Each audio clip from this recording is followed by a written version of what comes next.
Hi I am Rahul your welcome on my channel. आज से हम लोग सब्जेक्ट रिवीजन शुरू करेंगे जो कि यूपीएससी और जो है स्टेट एग्जामिनेशन के लिए बहुत इंपॉर्टेंट है। ठीक है, इसमें प्रीवियस ईयर इंक्लूड है।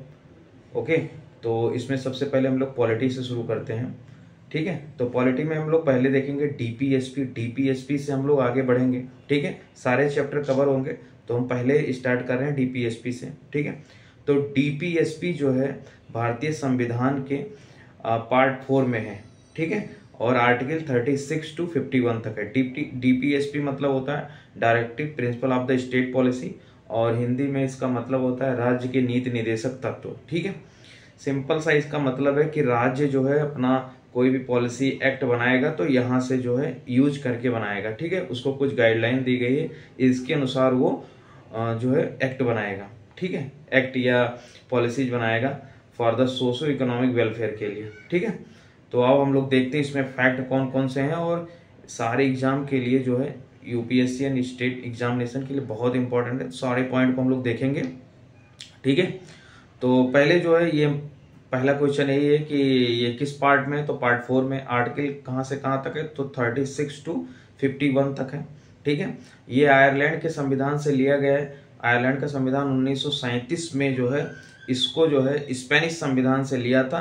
हम लोग जो है आयरलैंड के संविधान से इसको अपनाए हैं। ठीक है, तो ये हमें ध्यान रखना है कि किस संविधान से लिया गया है, तो आयरलैंड के संविधान से डीपीएसपी लिया गया है। ठीक है, ये बेसिकली इस तरह के प्रॉपर्टीज जो है गवर्नमेंट ऑफ इंडिया एक्ट 1935 के इंस्ट्रूमेंट ऑफ इंस्ट्रक्शन में भी था। ठीक है, वहीं से जो है हम लोग मतलब उसको जब देखोगे तो पता चलेगा कि सेम ऐसे कुछ पहले भी प्रोविजन था जो ब्रिटिश गवर्नमेंट में था। ठीक है, लेकिन हम लोग कहाँ से लिए हैं, आयरलैंड के संविधान से लिए हैं। ठीक है, इसका बेसिकली बेसिक मोटो ये होता है कि ये वेलफेयर ऑफ द स्टेट, ठीक है, कल्याणकारी राज्य की स्थापना करना इसका उद्देश्य है।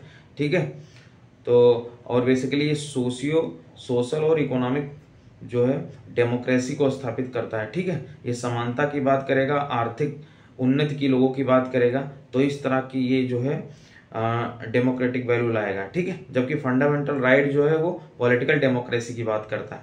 ठीक है, जो डीपीएसपी और फंडामेंटल राइट दोनों को मिलाकर जो है हम लोग सोल ऑफ द कॉन्स्टिट्यूशन कहते हैं। तो क्वेश्चन पूछेगा कि सोल ऑफ द कॉन्स्टिट्यूशन क्या है, तो वो जो है डीपीएसपी और फंडामेंटल राइट को जो हम आपस में मिलाते हैं तो उसे जो है संविधान की आत्मा कहते हैं। ठीक है, दूसरा है, एक और क्वेश्चन पूछेगा कि ग्रेविन ऑस्टिन ने जो है डीपीएसपी के बारे में क्या कहा है, या जो है अंतरात्मा की आवाज कंसेंसस ऑफ द कॉन्स्टिट्यूशन, यानी कि अंतरात्मा की आवाज जो है संविधान में किसे जो है कहा गया है, तो ग्रेविन ऑस्टिन ने जो है डीपीएसपी और फंडामेंटल राइट को मिला के जो है क्या कहा है, अंतरात्मा की आवाज या कंसेंसस ऑफ द कॉन्स्टिट्यूशन। ठीक है, ये नॉन जस्टिसिएबल है। नॉन जस्टिसिएबल मतलब इसके किसी भी पॉइंट को लेकर आर्टिकल 36 to 51 तक लेकर हम किसी भी संविधान मतलब किसी भी कोर्ट में नहीं जा सकते कि इसे इम्प्लीमेंट किया जाए। ठीक है, वो राज्य अपने अनुसार करेगा। ठीक है, वो अपने बजट के अनुसार इसको इम्प्लीमेंट करेगा।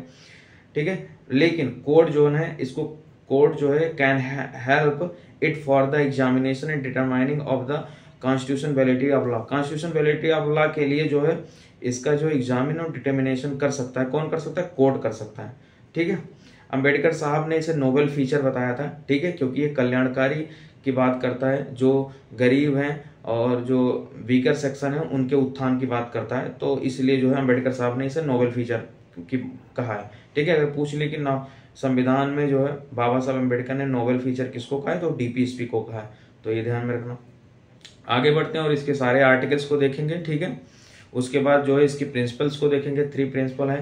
ठीक है, कौन कौन, पहला है सोशलिस्ट प्रिंसिपल, दूसरा है गांधीयन, तीसरा है लिबरल इंटेलेक्चुअल। ठीक है, तो पहले आर्टिकल को देखेंगे, फिर हम देखेंगे किस किस में ये आता है। इस तरह भी क्वेश्चन आर्टिकल से सीधा क्वेश्चन होता है, और सीधा जो है प्रिंसिपल की कौन से प्रिंसिपल में ये आर्टिकल जो है किसके प्रिंसिपल से लिया गया है, तो ये उसमें आएगा। उसके बाद हम लोग देखेंगे कि बाद में कौन कौन से डीपीएसपी ऐड किया गया है, उसको भी हम लोग देखेंगे। ठीक है, और इसके आगे जो है हम लोग देखेंगे इसमें। तो स्टार्ट करते हैं। आर्टिकल 36 बेसिकली जो है स्टेट की डिफिनीशन की बात की गई है, ठीक है। आर्टिकल 36 और आर्टिकल 12 जो फंडामेंटल राइट में दोनों एक हैं, इसमें जो है स्टेट की डिफिनीशन की बात की है। तो स्टेट में क्या क्या आते हैं, इसमें सेंट्रल गवर्नमेंट आएगा, ठीक है, पार्लियामेंट आएगा, स्टेट गवर्नमेंट आएगा, लेजिस्लेटिव असेंबली आएगा, लोकल गवर्नमेंट जैसे कि म्यूनिसिपालिटीज एंड पंचायत, ये सब जो है स्टेट मशीनरी है, ठीक है। तो स्टेट जब भी यूज होगा तो ये सब आप दिमाग में रखो, ठीक है। आर्टिकल 12 और 37 के अंतर्गत, ठीक है, 36 के अंतर्गत। 37 चलते हैं। तो 37 में यही कहा गया है कि डीपीएसपी जो है वो नॉन जस्टिसिएबल है, ठीक है, वो जस्टिसिएबल नहीं है, यानी कि इसको लेकर आप कोर्ट नहीं जा सकते कि इसको इम्प्लीमेंट करो, ठीक है। लेकिन ये fundamental in the governance of the country है, ठीक है, ये जो है मूलभूत है, फंडामेंटल है, जो गवर्निंग सिस्टम है उसको इम्प्लीमेंट करने के लिए, तो इसे fundamental in the governance of the country भी कहते हैं, तो ध्यान रखना, ठीक है। आर्टिकल 38 पर हम लोग चलते हैं। तो article 38, state will promote the welfare of the people, ठीक है। आर्टिकल 38 में कहा गया है कि जो राज्य है वो जो लोग हैं उनके वेलफेयर के लिए काम करेगा। कौन कौन, सोशल सामाजिक रूप से, इकोनॉमिक आर्थिक रूप से, और पॉलिटिकल यानी कि राजनीतिक रूप से जो है ये उनके वेलफेयर के लिए काम करेगा। ये किसमें कहा गया, आर्टिकल 38 में कहा गया है, ठीक है। आगे चलते हैं आर्टिकल 39। तो article 39 basically specific principle for the state to follow the livelihood for all the citizen, ठीक है। ये 39 आर्टिकल कहा गया है कि इसमें जो है जीविकोपार्जन की बात की गई है लोगों के लिए, ठीक है, उसकी व्यवस्था करे सरकार। इसके बाद जो है कहा गया है कि controlling the concentration of wealth, ठीक है, समाज में अनइक्वलिटी ना फैले और किसी एक विशेष वर्ग या समाज के पास ही वेल्थ क्रिएट ना हो जाए, उन्हीं के पास ना चला जाए, इस पे भी सरकार जो है रिस्ट्रिक्शन कंट्रोल करे, ठीक है। इसके बाद providing equal pay for equal work, जो है आर्टिकल 39 में ये भी कहा गया है कि इक्वल काम के लिए, समान कार्य के लिए समान वेतन दिया जाए, ठीक है। आगे बढ़ते हैं और हम लोग चलते हैं आर्टिकल 40 में। तो आर्टिकल 40 हम लोग जानते हैं कि ये विलेज पंचायत से संबंधित है, ठीक है। इसका ऐसा इसलिए कहा गया क्योंकि to promote the local self government को प्रमोट कर रहा है, ठीक है, विलेज पंचायत। और प्रमोट टू पावर डिसेंट्रलाइजेशन, सब स्टेट बड़ी मशीनरी के पास, जैसे कि राज्य सरकार और केंद्र सरकार के पास पावर सेंटर ना रहे, बल्कि एक रूट लेवल पे, विलेज लेवल पे भी जाए, ठीक है। तो ये गांधीयन प्रिंसिपल है, ठीक है। इसमें जो है विलेज पंचायत या डिसेंट्रलाइजेशन की बात कही गई है, पंचायत डिसेंट्रलाइजेशन की बात की गई है, ठीक है। इसके बाद हम लोग आर्टिकल 41 पर जाएंगे। Article 41 basically right to work की बात करता है, ठीक है, राइट टू वर्क और education and promote the assistance in the cases of unemployment, ठीक है। आर्टिकल 41 में राइट टू वर्क की बात करता है, राइट टू एजुकेशन की बात करता है, और जो है अगर कोई अनएम्प्लॉयमेंट है तो उसके एम्प्लॉयमेंट की बात जो है स्टेट जो है उसके लिए पॉलिसीज बनाए, ठीक है, ये इसमें जो है बताया गया है। आर्टिकल 42 पे चलते हैं। तो article 42 basically state make provision for the human working condition, ठीक है, जहाँ पे व्यक्ति काम करे वहाँ ह्यूमन कंडीशन अच्छा हो, ठीक है, वर्किंग कंडीशन अच्छा हो। और मैटरनिटी रिलीफ की बात की गई, यानी कि प्रेग्नेंट औरत के लिए या विमेन के लिए जो है उनकी सहूलियत बरतने की बात की गई है आर्टिकल 42 में। तो ये ध्यान रखना कि मैटरनिटी रिलीफ की बात किस आर्टिकल में की गई है, तो 42 में की गई, ठीक है। राइट टू वर्क किस में बात की गई, तो 41 में की गई। अनएम्प्लॉयमेंट की बात, जो एम्प्लॉयमेंट देने की बात किस में की गई है, तो 41 में की गई। तो इस तरह याद रखो सब आर्टिकल। 43 में चलते हैं। इसमें जो है लिविंग वेज की बात की गई, ठीक है, जीविकोपार्जन के लिए वेतन मिले, ठीक है, और डिसेंट वर्किंग कंडीशन, काम जहाँ करो वहाँ का कंडीशन अच्छा हो और एक उचित वेतन मिले, ठीक है, इसकी बात की गई। आर्टिकल 44 पे हम लोग चलते हैं। यूसीसी की बात की गई, ठीक है, यूनिफॉर्म सिविल कोड, ठीक है, जो कि उत्तराखंड पहला राज्य और जो है आज़ादी के पहले जो है गोवा जो है पहला राज्य था जो इसे इम्प्लीमेंट कर चुका था, लेकिन उसके अभी हाल फिलहाल में जो है उत्तराखंड 2024 में इसे इम्प्लीमेंट किया है। अब एक और राज्य है जो यूसीसी को इम्प्लीमेंट कर रहा है, वो है गुजरात। तो ये ध्यान में रखना है, ठीक है। चलते हैं आगे। Article 45 to promote the early childhood care. इसमें जो है अर्ली चाइल्डहुड केयर यानी कि 0 से लेकर 6 साल तक के बच्चों की केयरिंग की बात की गई। तो आर्टिकल 1 किसमें बात की गई, आर्टिकल 45 में बात की गई। और एजुकेशन फॉर बिलो 0 to 6 के बच्चों के लिए एजुकेशन की बात की गई। तो इसके लिए सरकार ने आंगनवाड़ी स्कीम को लाया है, ठीक है, जो 0 से 6 साल 0 to 6 ईयर तक बच्चों को केयर करती है और उनको शिक्षा देती है, ठीक है। तो ये हम लोग जानते हैं। आगे चलते हैं 46 में, promote the educational and economic interest of the SC ST and OBC, ठीक है। तो ये जो है ये एजुकेशनल एंड इकोनॉमिक इंटरेस्ट की बात की है बीकर सेक्शन के लिए। तो 46 में किसके लिए बात की है, तो बीकर सेक्शन के लिए बात की गई, तो ध्यान में रखना SC ST OBC के लिए, ठीक है। अब 47 में चलते हैं। तो जो है इसमें न्यूट्रिशन की बात की गई, राज्य जो है न्यूट्रिशन प्रोवाइड कराए लोगों को, ठीक है। स्टैंडर्ड लिविंग कम से कम एक इतना उचित हो कि वो व्यक्ति स्वस्थ रहे, ठीक है, वो जो है उसके लिए व्यवस्था करे सरकार, ठीक है। तो इसके लिए बहुत सारी स्कीम है, जैसे कि ये फ्री फूड राशन मिलता है, ठीक है। तो ये सब इसी के आर्टिकल 47 के तहत बना है, ठीक है। और इम्प्रूव द पब्लिक हेल्थ के लिए तो ये हॉस्पिटल और बहुत सारे स्कीम है, आयुष्मान भारत स्कीम, तो यहीं से सब जो है। और इसमें जो है इसी में जो है प्रोहिबिट किया गया है ड्रग को और अल्कोहल को, ठीक है, कि ह्यूमन को जो है नुकसान ना हो, ठीक है। आगे चलते हैं आर्टिकल 48 पर, ठीक है। 48 क्या है, एग्रीकल्चर एंड एनिमल हस्बेंड्री, ठीक है।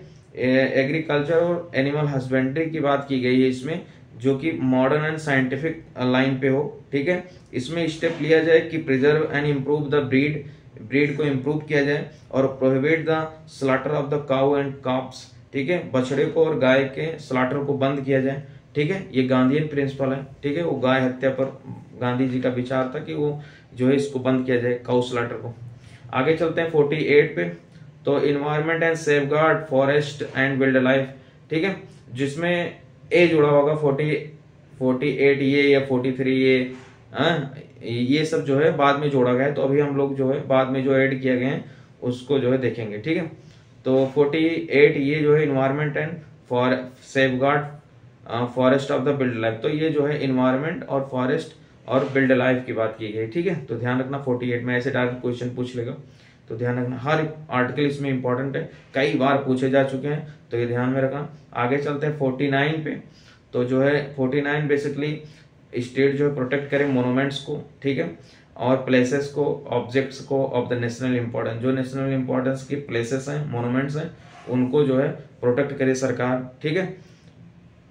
चाहे वो एंशियंट टाइम के हो, टेम्पल्स हो या मुगल या सल्तनत के हो, कोई भी तो मोनूमेंट्स हैं, ठीक है, तो वो नेशनल इंपॉर्टेंस के लिए, तो उनको जो है प्रोटेक्ट करे, ठीक है। आर्टिकल 50 पे चलते हैं। तो बेसिकली सेपरेट की बात कर रहा है judiciary from the executive in the public service. Public service में जो है ज्यूडिशरी को और एग्जीक्यूटिव को दोनों को अलग अलग रहने की बात की गई है, ठीक है। तो ध्यान रखना आर्टिकल 50 में ये सब आर्टिकल जो है कई बार पूछे जा चुके हैं, तो ध्यान रखना। फिर चलते हैं आर्टिकल 51। तो ये basically promote the international peace and security, ये इंटरनेशनल पीस एंड सिक्योरिटी की बात की गई है और बताया गया है कि जो स्टेट है वो मेंटेन करे honourable relation between the Nations, ठीक है, ये राष्ट्रों के बीच अच्छे सौहार्दपूर्ण संबंध बना के रखें, ये भी कहा गया इसमें, ठीक है। आगे बढ़ते हैं और जो है all DPSP articles divided to 3 principle. तो मैंने बोला था कौन कौन, एक सोशलिस्ट है, एक गांधीयन है और एक लिबरल इंटेलेक्चुअल है। तो सोशलिस्ट में बेसिकली आर्टिकल 38, 39, आर्टिकल 39 ये, 41, 42, 43 ये एंड 47 जो हम लोगों ने पीछे सारे देखे हैं, एक एक आर्टिकल, ठीक है। अब गांधीयन में 43, ठीक है, 40 पंचायत से, 43 जो है वो वर्कर से, 43B कोऑपरेटिव सोसाइटी से, 46 जो है बीकर सेक्शन से, 47 जो है वो प्रोहिबिट करता है अल्कोहल को एंड ड्रग्स को, ठीक है। 48 जो है वो काउ स्लॉटर को रोकता है, ठीक है। तो ये जो है गांधीयन प्रिंसिपल है। इसके बाद जो है लिबरल इंटेलेक्चुअल प्रिंसिपल है, उसमें 44 यानी कि UCC, 45 यानी कि 0 to 6 साल तक के बच्चों के लिए, 48 यानी कि जो है फॉरेस्ट एनिमल, सॉरी ये जो 48 जो है कहता है कि एग्रीकल्चर एंड एनिमल हस्बेंड्री के प्रोटेक्ट की बात की गई, ठीक है। 48 में 48 ये जो है वो जो है इन्वायरमेंट और वाइल्ड लाइफ की बात करता है। 49 जो है वो बेसिकली जो मोनूमेंट्स और जो नेशनल इंपॉर्टेंस है के प्लेसेस हैं उनको जो है स्टेट प्रिजर्व करे या प्रोटेक्ट करे, उसके बारे में। आर्टिकल 50 जो है ये जो है एग्जीक्यूटिव और जुडिशरी को सेपरेट होने की बात की है, किसमें, पब्लिक सर्विस में, ठीक है। 51 जो है वो इंटरनेशनल गुड रिलेशन के लिए बात की गई, ठीक है। अब DPSP added after the implementation of the constitution, जब कॉन्स्टिट्यूशन इम्प्लीमेंट हो गया 26 जनवरी 1950 को, उसके बाद जो है कुछ डीपीएसपी जोड़े गए, ठीक है। तो पहली बार जोड़ा गया 42वां संविधान संशोधन 1976 के द्वारा, ठीक है। उसमें कौन कौन जोड़ा गया, तो बेसिकली उसमें आर्टिकल 39 के तहत 39 के तहत जोड़ा गया healthy development of children. Article 39 जो है उसमें चा पॉइंट है, 39 चा के तहत जो है हेल्दी डेवलपमेंट ऑफ चिल्ड्रन की बात की गई है, ठीक है। और जबकि आर्टिकल 39A, जब आर्टिकल 39A आएगा तो उसमें जो है equal justice and free legal aid की बात की गई है, ठीक है। जो वीकर सेक्शन है या जिसके साथ जो है गलत हुआ है, ठीक है, उसकी तरफ से सरकार जो है उसको फ्री लीगल एड देगा, यानी कि उसकी तरफ से वकील रख के और वो मुकदमा लड़ेगा सरकार। तो ये फ्री लीगल एड की बात की गई, ठीक है। तो बहुत सारे पॉलिसीज के द्वारा यह प्रावधान किया गया है कि जो वो मतलब एफोर्ड नहीं कर सकता उसके लिए सरकार व्यवस्था करेगी, ठीक है। आगे बढ़ते हैं, और इसी संविधान संशोधन के द्वारा 43A जोड़ा गया है, ठीक है।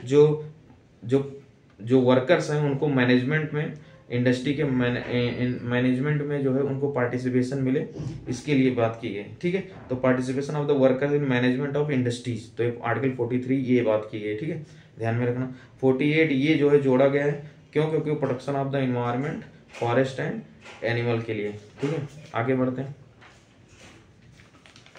आगे है 44A 1970A, यानी कि 44वां संविधान संशोधन 1978 के द्वारा आर्टिकल 38(2) जो है इसमें लाया गया है। 38 में पॉइंट सेक्शन 2 है, जोड़ा गया है। तो वो basically state work for the minimise the inequalities, तो जो असमानता समाज में फैल रही है उसको कम करने के लिए स्टेट जो है प्रावधान करे, ऐसा जो है पॉइंट जोड़ा गया है आर्टिकल 38 में, ठीक है, 44वें संविधान संशोधन 1978 के द्वारा, ठीक है। आगे बढ़ते हैं, और 86वें संविधान संशोधन 2002 में हुआ, उसमें जो है आर्टिकल 21 ये जोड़ा गया, वो जो है made the right to education, वो शिक्षा का अधिकार देता है, and fundamental right India for 6 to 14 years. जो 21 ये है वो 6 से 14 साल तक के बच्चों को फ्री एंड कंपलसरी एजुकेशन की व्यवस्था करता है, ठीक है। आगे बढ़ते हैं, और ये 45 और आर्टिकल 45 में भी 86 संविधान संशोधन 2002 के द्वारा जो है इसमें मॉडिफाई किया गया है, ठीक है। इसमें फोकस किया गया है on the early childhood care and education, 0 to 6 तक की जो है बच्चों का चाइल्ड केयरिंग होगा, और उसके साथ ही उनकी शिक्षा पर ध्यान दिया जाएगा। तो इसके लिए आंगनवाड़ी जैसे कार्यक्रम चल रहे हैं, ठीक है, अदर हेल्थ कार्यक्रम भी चल रहे हैं बच्चों के लिए, ठीक है। आगे बढ़ते हैं, 97 संविधान संशोधन 2011 के तहत जो है आर्टिकल 43B जोड़ा गया, ठीक है। उसमें जो है structure of the cooperative society in India, ठीक है। तो इसमें कोऑपरेटिव सोसाइटी कैसे स्ट्रक्चर होगा और कैसे काम करेगा इसके बारे में बताया गया है, ठीक है। और किसी संगठन को बनाना ये आर्टिकल 19 के तहत है, ठीक है। आर्टिकल 19 में बेसिकली आर्टिकल 19(1)(c) में संगठन है, सी में संगठन, आप कोई भी संगठन इस्टेब्लिश करो तो कोऑपरेटिव सोसाइटी वहां से भी अधिकार पाता है, ठीक है। आगे देखते हैं कि इसमें जो है फंडामेंटल राइट में और डीपीएसपी में कॉन्फ्लिक्ट उत्पन्न हो गया था, ठीक है, कि किसको दबा के कौन सा इंप्लीमेंट करे। तो सरकारें जो है एक को दबा के दूसरा इंप्लीमेंट करने लगी थी, यानी कि फंडामेंटल राइट को कट करके डीपीएसपी को इंप्लीमेंट करने लगी थी। तो जो है सुप्रीम कोर्ट ने कुछ रूल आउट किया और कुछ डिसीजन अपने दिए, तो उसमें डिसीजन को देखते हैं। तो पहला था चंपकम दोराइजन केस 1951 में जो है DPSP subsidiary to the fundamental right, ठीक है। इसमें बोला गया कि डीपीएसपी जो है वो सब्सिडरी है किसका, फंडामेंटल राइट का। ऐसा किसने बोला, सुप्रीम कोर्ट ने। किस केस में बोला, चंपकायदम दोराइजन केस 1951। तो पॉइंट एक ये याद रखना कि चंपकम दोराइजन केस कब आया, तो 1951 में आया, ठीक है। किससे संबंधित है, तो फंडामेंटल राइट और डीपीएसपी से संबंधित है, उसकी विवाद को लेकर। आगे बढ़ते हैं, गोलकनाथ केस आया 1967 में, ठीक है। इसमें सुप्रीम कोर्ट ने बोला parliament can not take away और abridge of any fundamental right, ठीक है। तो इसमें जो है बताया गया गोलकनाथ केस में कि जो है कोई भी फंडामेंटल कट नहीं किया जाएगा पार्लियामेंट के द्वारा डीपीएसपी को इम्प्लीमेंट करने के लिए, ठीक है। तो ये भी ध्यान रखना। तो बेसिकली गोलकनाथ के केस कब आया था? 1967 में। तो ये चारों, इसके बाद हम लोग देखेंगे केशवानंद भारती, तो ये मिलान के लिया जाता है कब कौन केस आया, ठीक है, तो ये ध्यान में रखना। तो केशवानंद भारती केस 1973 में आया था, ठीक है। इसमें 13 बेंच थी, 13 मेंबर जो सुप्रीम कोर्ट के जज की बेंच थी, ठीक है। 6-7 से डिसीजन आया था कि जो है बेसिक स्ट्रक्चर लाया गया था संविधान जो बना था, मतलब बेंच जो बना था उसके अनुसार एक बेसिक स्ट्रक्चर लाया गया संविधान में कि आप जो है नेचर को, संविधान के नेचर को आप नहीं बदल सकते, ठीक है। तो ये पॉइंट, ये बेसिक स्ट्रक्चर है, आप इसको संशोधित नहीं कर सकते, ठीक है। तो उसमें बहुत सारे अभी तक 30 से अधिक जो है बेसिक स्ट्रक्चर आ चुके हैं, ठीक है। तो ये जो है संविधान, इसमें संशोधन नहीं किया जा सकता, पार्लियामेंट संशोधित नहीं कर सकता।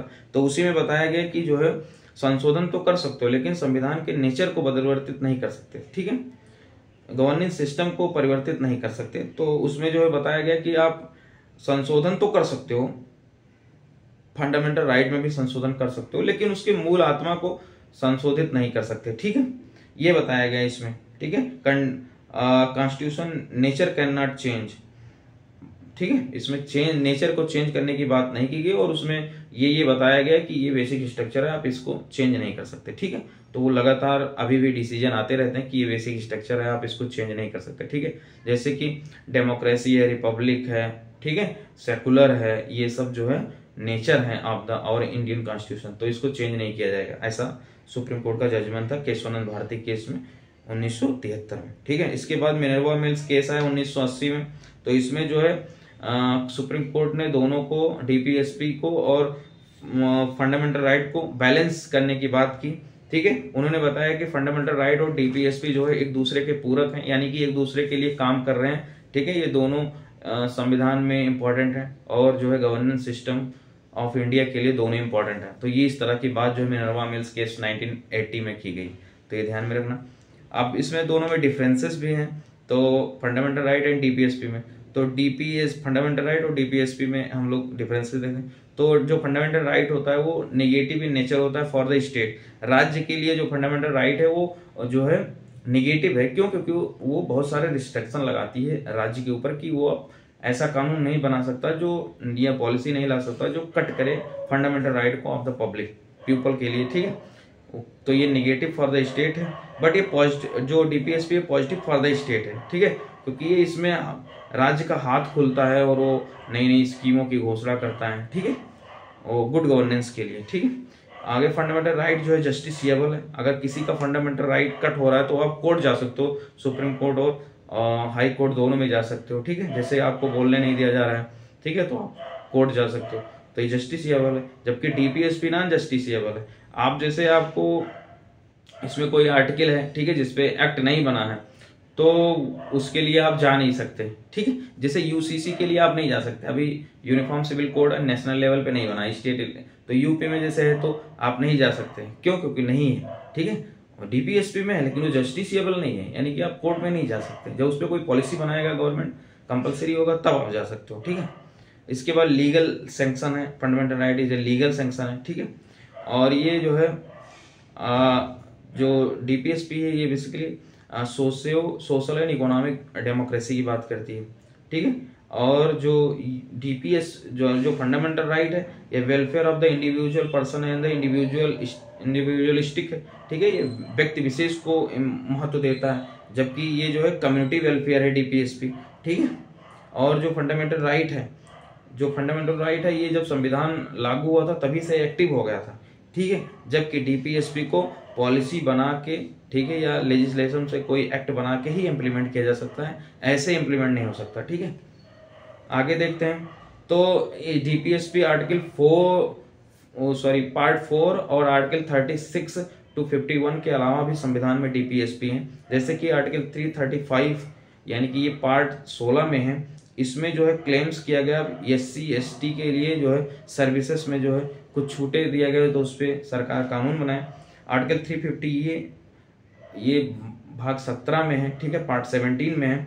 तो इसमें जो है instruction in the mother tongue, इसमें जो है मातृभाषा के लिए बात की गई है, ठीक है, तो इसमें भी सरकार कानून बनाए। इसके बाद आर्टिकल 351 जो कि पार्ट 17 में है, इसमें जो है development of the Hindi language की बात की गई।